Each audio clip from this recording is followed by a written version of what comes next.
One of the essentials of citizenship is the presence or the creation and the preservation of a large middle class. This idea goes all the way back to Greece, where citizenship first developed, and they had a word for it, the mesoi, M-E-S-O-I.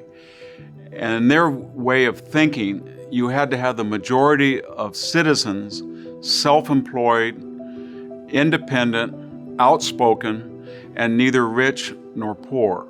The middle class alone were neither dependent on the state, nor did they emulate or did they envy the rich. And so these mesoi in the idealized Greek city-state were the citizens that showed up in the assembly hall. They were outside, and they had an equal seat on stone benches. That equality was reflected in the military sense by slots and the phalanx, that is, the armed squares of spearmen that fought the battles of the city-state. And finally, there was a third dimension of the middle class, and that was the agrarian grid outside the city-state. Most land was parceled, as it was during the Homestead Act of the United States, into 10-acre parcels. The citizen also had to be independent. They were in control of the laws. They made the laws, and they were not subject to coercion from the poor or the rich. There's another idea that comes from the ancient world that's important to remember, that something about being in charge of your own destiny combines the mental with the physical. And by that I mean, in the pre-industrial world, most people were farmers. So they would get up in the morning and they would prune vines, or they would have to plant olive trees, or in the spring they would cut grain or thresh it, but it was a constant physical job, but yet they were making decisions. It was a mental task. And to the Greeks, this combination of mental acuity and physical strength made the perfect balance.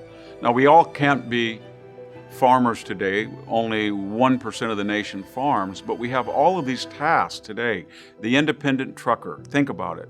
He has to have endurance to get on that highway for 16, 17 hours, but yet he has to make the decisions. Which job shall I take? How much does diesel fuel cost? And the same thing holds true of the business person. If you work for a corporation, you make very important decisions, but the independent business person is responsible for his own destiny or her destiny, and one mistake can destroy their family. They're not a cog in a corporate wheel.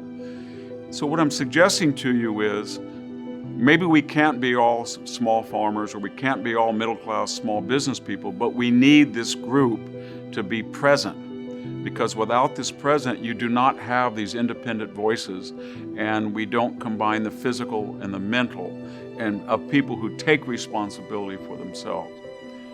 Okay, so middle-class citizenship is crucial in the history of constitutional government. Unfortunately, in our generation, it's eroding, and we can see it erode in a variety of contexts.